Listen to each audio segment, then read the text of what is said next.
नहीं देबो। DJ star Santosh प्रेमी रूपम रिकॉर्डिंग स्टूडियो जीवा चौक मधुबनी। यारवा काने दुआरा पर कहे नहीं जो ससुरा गे, कहे नहीं जो ससुरा।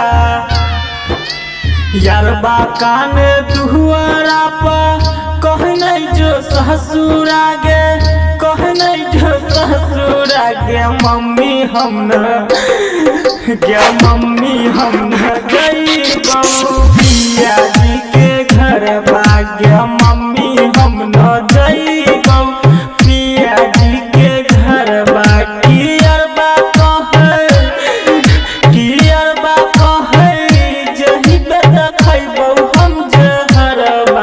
कि अरबा कहे जही बेटा खइबो हम जहरबा।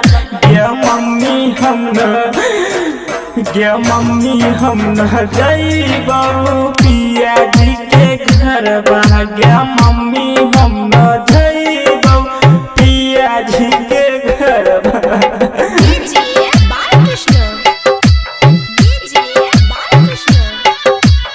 रूपम रिकॉर्डिंग स्टूडियो जीवा चौक मधुबनी।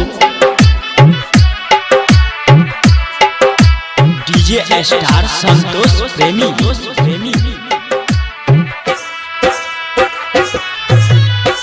बचपन से तैयार कलकई भेली अब सयान गए। कोना हम जे बही दिल तोरी को हमारा बिनु मर जेते एको पल जीते। कोना हम जे बही मुँह मोरी को कि अरबा हमर छोरा नहीं आचरा के करबा। कि अरबा हमर छोरा नहीं आचरा के करबा। गे मम्मी हम न गे, मम्मी हम न जइबो पिया जी के घरबा। गे मम्मी हम न जइबो पिया जी के घरबा।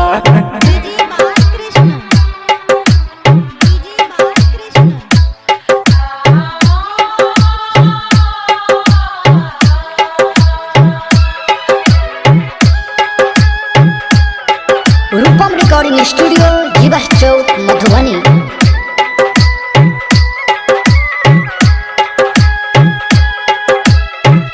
शादी के वादा केने रहिए मंदिर में। कोना के वादा भूले राइटर संतोष निर्मल यारबा के संगे हम जिंदगी बीते कि संतोष प्रेमी डालते मांग में से नूरबा। कि संतोष प्रेमी डालते मांग में से नूरबा। गे मम्मी हम न गे, मम्मी हम न जइबो पिया जी के घर गे मम्मी हम न जइबो पिया जी के घर